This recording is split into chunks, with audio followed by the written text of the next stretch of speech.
225 का HCF ज्ञात कर। 225 और 135, 135 एकम 135 0। तो यहाँ पर यूक्लिड विभाजन एल्गोरिथम से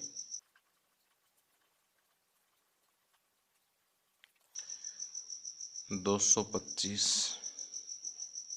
बराबर 135 गुणा 1 प्लस 90।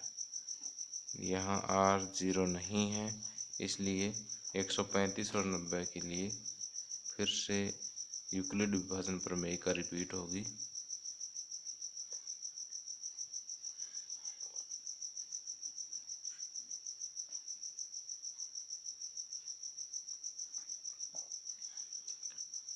यहाँ 135 बराबर 90 गुणा 1 प्लस 45।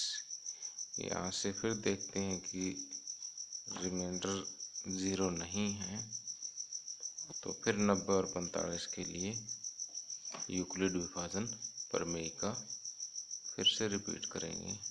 45 दूनी 90, तो 90 बराबर 45 गुणा 2 प्लस 0। यहाँ R देखिए 0 है, तो इस स्टेज पर क्योंकि R 0 है तथा भाजक 45 है, तो 45 जो है वो 135 और 225 का HCF होगा।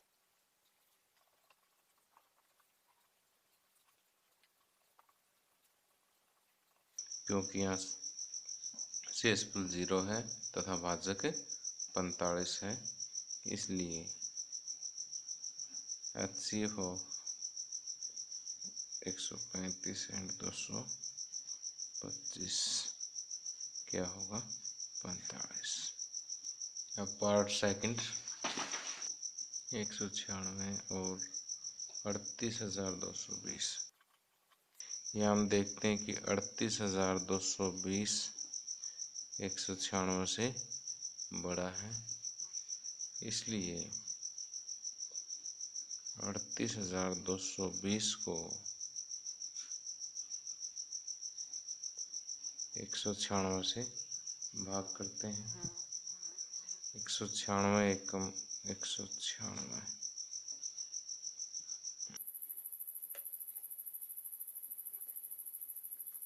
ऊपर से 2 उतारते हैं। 196 निम्न पे जाएगा, ये 64। 12 में से 4 माइनस करेंगे 8। 196 5 980।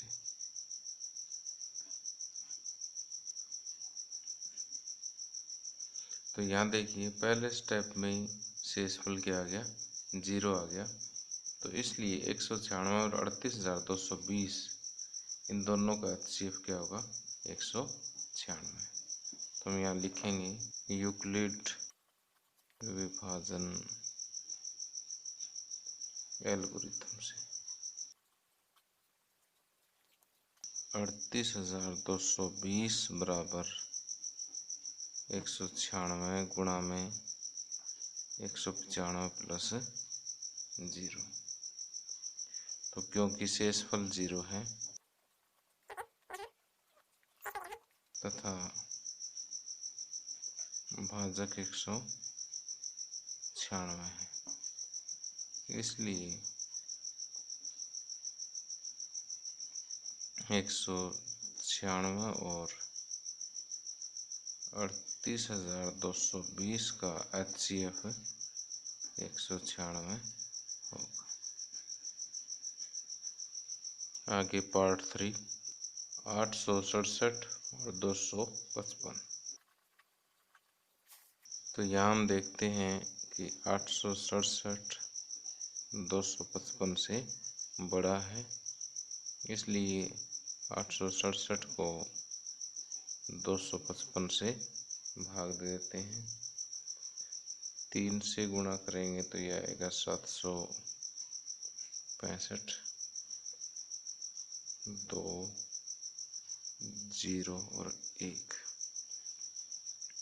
तो यूक्लिड विभाजन एल्गोरिथम से 867 बराबर 255 गुणा 3 प्लस 102। यहाँ r is not equal to 0। तो फिर से प्रोसेस रिपीट कर दीजिए 255 और 102 के लिए। 102 दूनी 204। तो यहाँ 255 बराबर लिखेंगे 102 गुणा 2 प्लस 51। फिर से r 0 नहीं है तो प्रोसेस फिर रिपीट हो जाएगा। 102 51 दूनी 102। 102 बराबर 51 गुणा 2 प्लस 0। तो क्योंकि यहाँ शेषफल शून्य है, शेषफल शून्य है तथा भाजक 51 है, इसलिए 867 और 255 का HCF 51 होगा। आगे क्वेश्चन 2, दर्शाइए कि कोई भी धनात्मक विषम पूर्णांक 6^+1 या 6^+3 या 6^+5 के रूप का होता है, जहाँ Q कोई पूर्णांक है।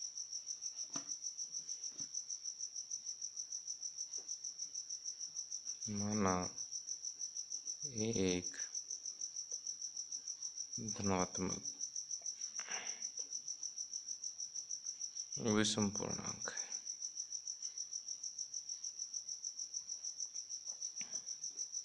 तथा भाजक जो है b 6 मान लेते हैं। तो यदि हम किसी भी पूर्णांक a को 6 से भाग दें तो कोई भाग Q आएगा और शेषफल R आएगा। अब R हमें पता है कि 0 के बराबर या 0 से बड़ा होगा, लेकिन 6 से छोटा होगा। तो R बराबर हो सकता है 0 या 1 2 3 4 या फिर 5। यूक्लिड विभाजन प्रमेयिका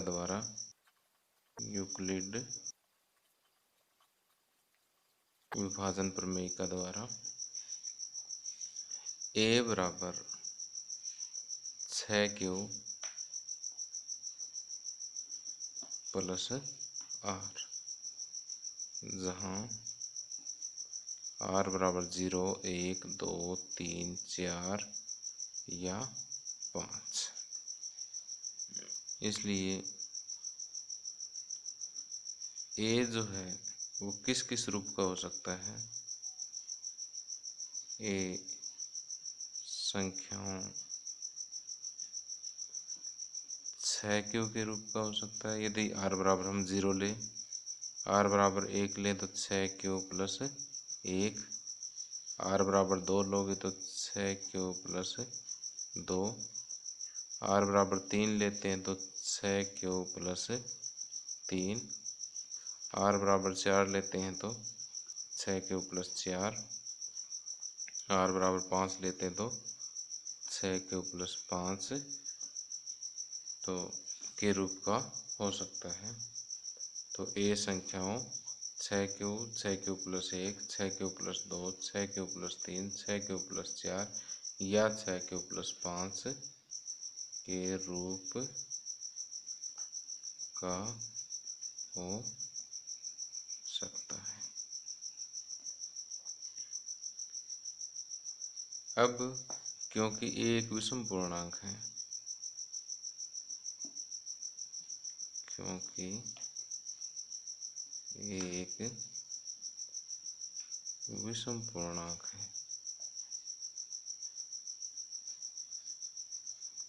इसलिए ये यहाँ देखिए 6 क्यूब प्लस 2 और 6 क्यूब प्लस 4, तीनों में हम 2 कॉमन ले सकते हैं। जैसे 6 क्यूब को मैं लिख सकता हूँ 2 गुणा 3 क्यूब, 6 क्यूब प्लस 2 को लिख सकता हूँ 2 गुणा में 3 क्यूब प्लस 1, और 6 क्यूब प्लस 4 को लिख सकता हूँ 2 गुणा 3 क्यूब प्लस 2। इन तीनों में हम देख रहे हैं कि 2 एक गुणनखंड है, 2 एक गुणनखंड है तो 2 से विभाज्य है, और 2 से विभाज्य है तो ये तीनों क्या है, सम है।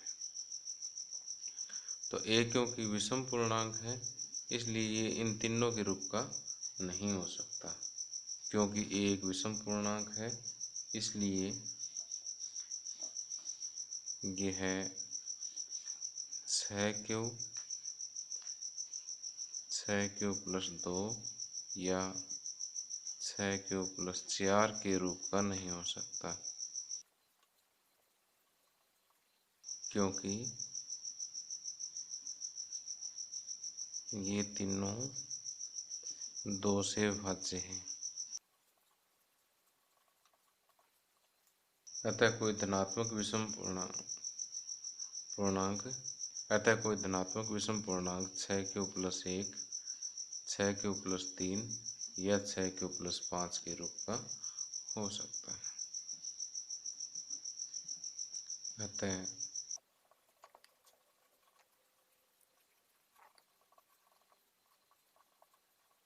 अतः कोई धनात्मक पूर्णांक 6 क्यूब प्लस 1, 6 क्यूब प्लस 3 या 6 क्यूब प्लस 5 के रूप का होगा।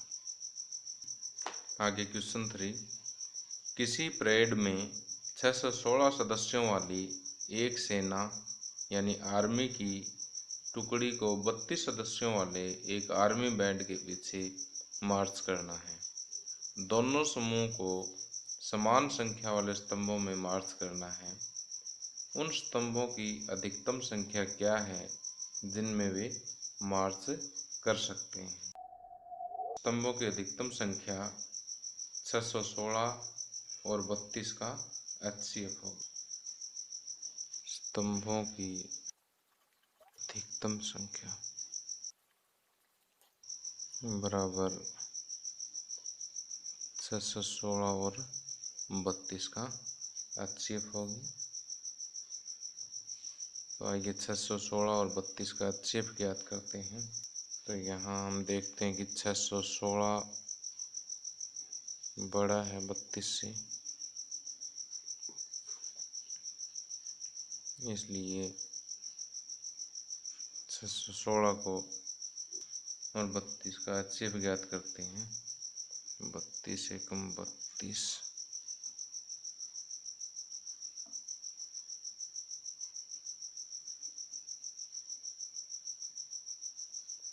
32 निन्यानवे 288,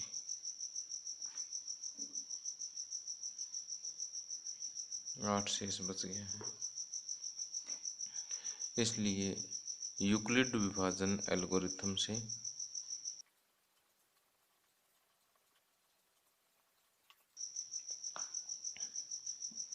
616 बराबर 32 गुणा 19 प्लस 8, यहाँ R 0 के बराबर नहीं है इसलिए प्रोसेस रिपीट हो जाएगा।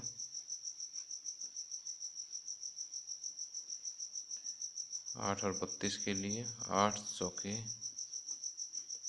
32,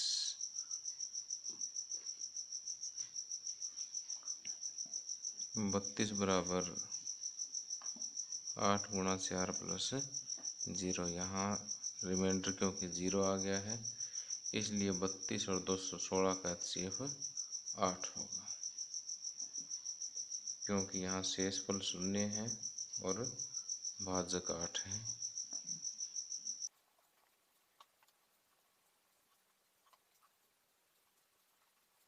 इसलिए HCF ऑफ 616 और 32 बराबर 8।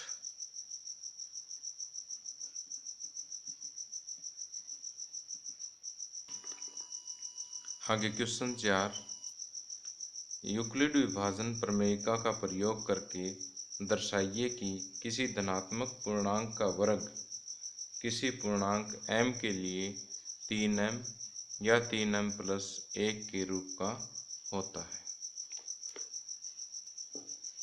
तो यहाँ मान लेते हैं कि a एक धनात्मक पूर्णांक है।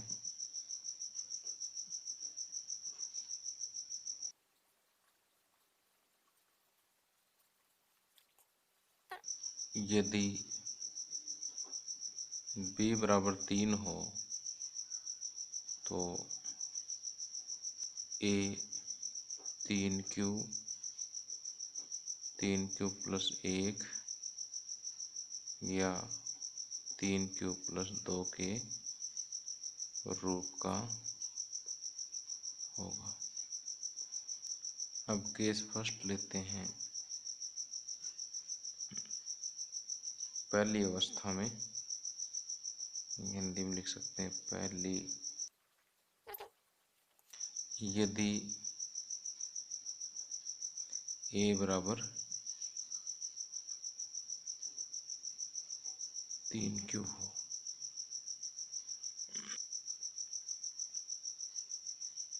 तो a स्क्वायर बराबर, क्योंकि हमें धनात्मक संख्या का वर्ग चेक करना है तो इसलिए धनात्मक संख्या a है तो a का वर्ग 3q का वर्ग होगा। इस स्थिति में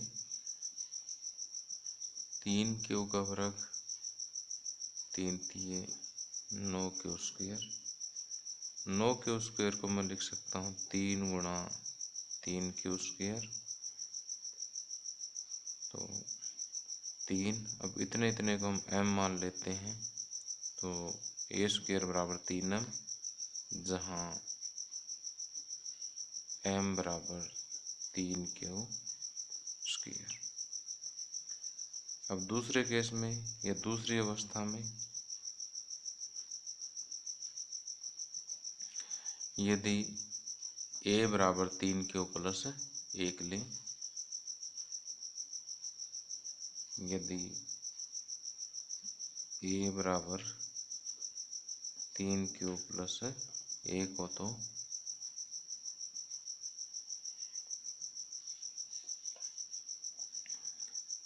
a स्क्वायर क्या होगा 3q प्लस 1 का स्क्वायर। अब ये आपको पता है कि a प्लस b का होल स्क्वायर सूत्र क्या होता है, a square plus 2ab plus b square. सूत्र का प्रयोग कर देंगे हम तो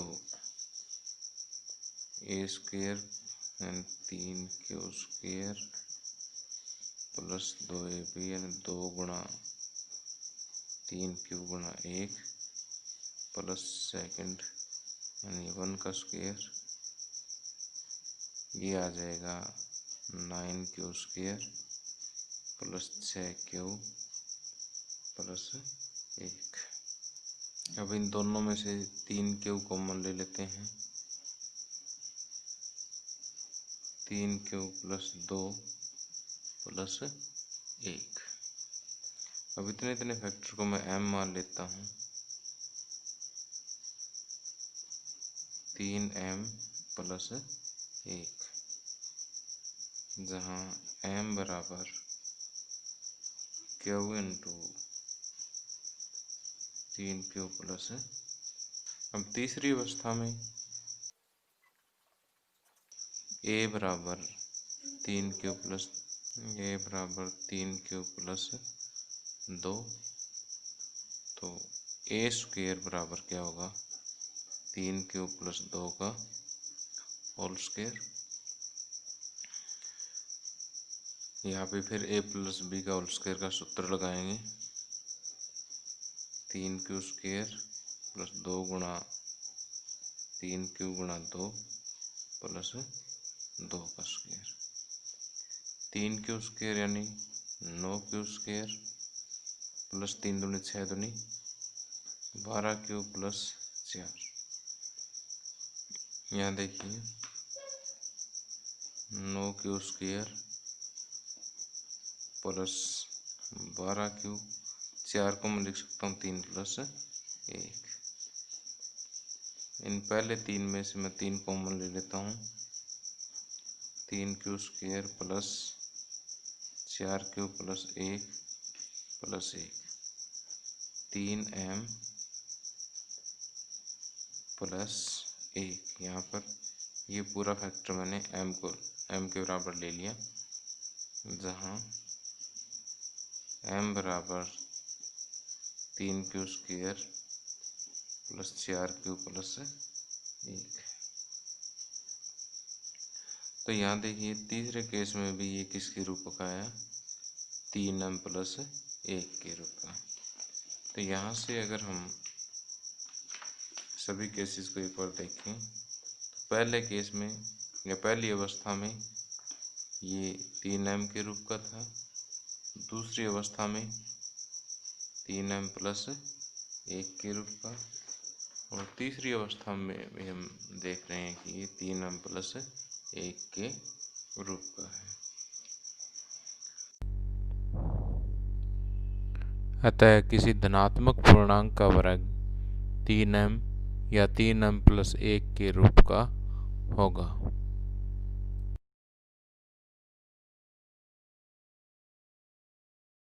क्वेश्चन 5, यूक्लिड विभाजन प्रमेयिका का प्रयोग करके दर्शाइए कि किसी धनात्मक पूर्णांक का घन 9m, 9m प्लस 1 या 9m प्लस 8 के रूप का होता है। माना a एक धनात्मक पूर्णांक है,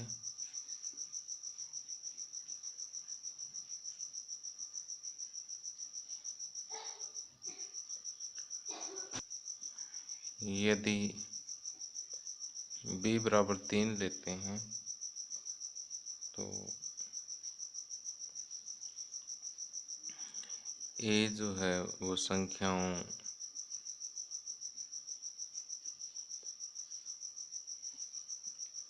a को अगर हम 3 से भाग करें तो कोई भागफल q और शेष r आता है।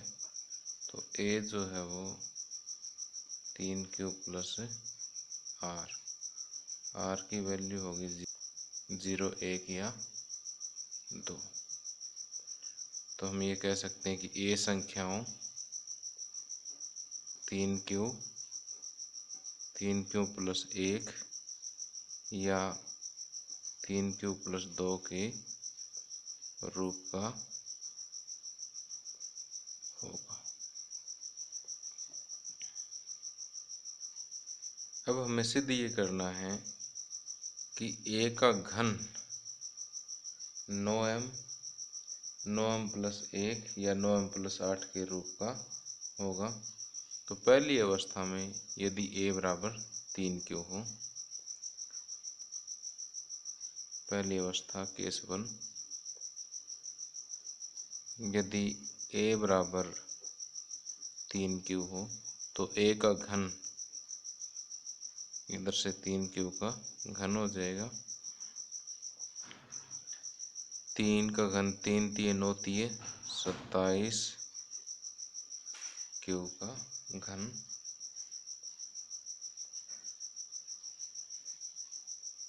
तो 27 को मैं लिख सकता हूँ 9 गुणा 3, 27 को 9 गुणा 3 क्यूब, अर्थात ये 9m। इतने इतने फैक्टर को मैंने m कह दिया, क्योंकि क्यू एक पूर्णांक है तो क्यू का घन भी एक पूर्णांक होगा, और पूर्णांक को जब 3 से गुणा करेंगे तो भी पूर्णांक होगा। तो इस पूर्णांक को मैंने m मान लिया, जहाँ m बराबर 3q का घन। अब दूसरी अवस्था, केस सेकंड। यदि a बराबर 3q प्लस 1 हो तो a का घन 3q प्लस 1 का घन के बराबर होगा। अब देखिए, एक सूत्र है हमारे पास, x प्लस वाई का घन, x का घन प्लस वाई का घन plus 3xy into x plus Y. इस सूत्र का प्रयोग करते हुए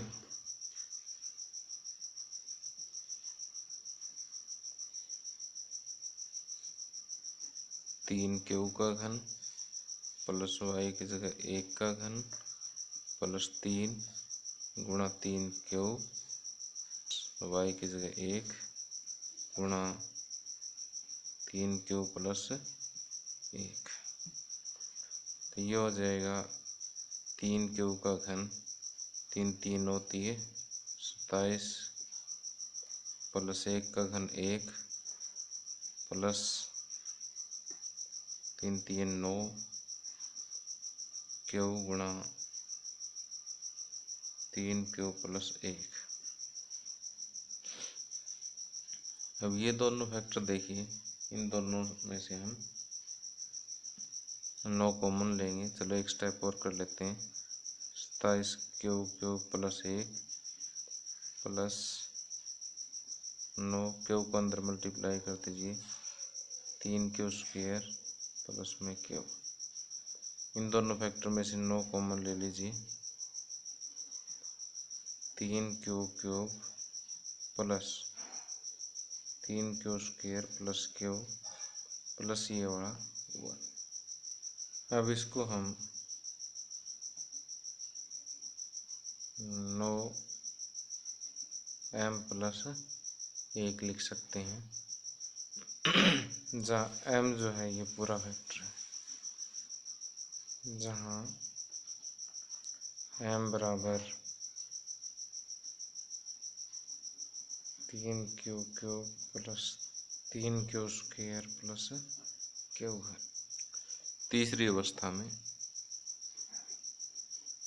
केस थर्ड, यदि a बराबर 3q प्लस 2 हो तो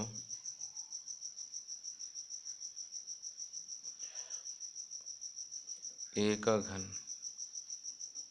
3q प्लस 2 के घन के बराबर होगा। फिर वही फार्मूला हम यूज़ करेंगे, x cube plus y cube बराबर x cube plus y cube plus 3xy into x plus Y.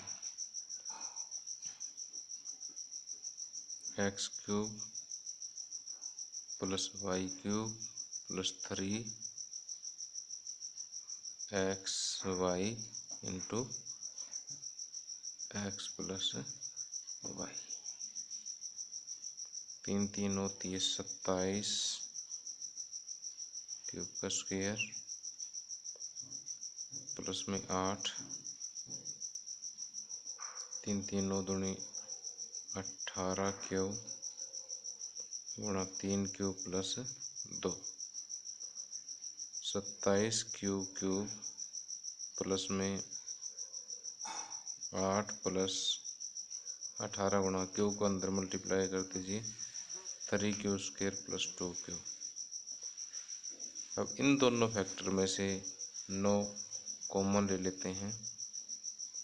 9 common लेंगे तो 9 30 27 क्यूब प्लस 9 दूनी 18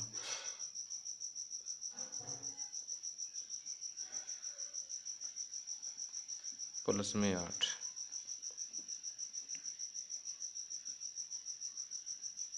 दो को अंदर मल्टीप्लाई कर देता हूँ, 2 3 6 क्यू स्क्वायर प्लस में 4 क्यू प्लस 8। अब इतने इतने फैक्टर को मैं m कह देता हूँ, 9m प्लस 8, जहाँ m बराबर 3 Q cube plus 6 Q square plus 4 Q है। तो यहाँ पर भी क्योंकि क्यू एक पूर्णांक है तो इनका घन स्क्वायर और ये सारा फैक्टर क्या होगा, एक पूर्णांक होगा। तो यहाँ पर हम तीनों केसेस में देख रहे हैं कि पहले केस में a जो है वो 9m के रूप का है, दूसरे केस में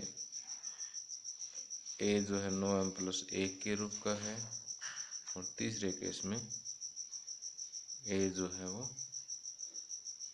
9m प्लस 8 के रूप का होगा। अतः हम लिख सकते हैं, अतः a धनात्मक पूर्णांक के घन को, a धनात्मक पूर्णांक के घन को 9m प्लस 1 या 9m प्लस 8 के रूप में लिखा जाता है। a धनात्मक पूर्णांक का घन 9m प्लस 1 या 9m प्लस 8 के रूप का होगा।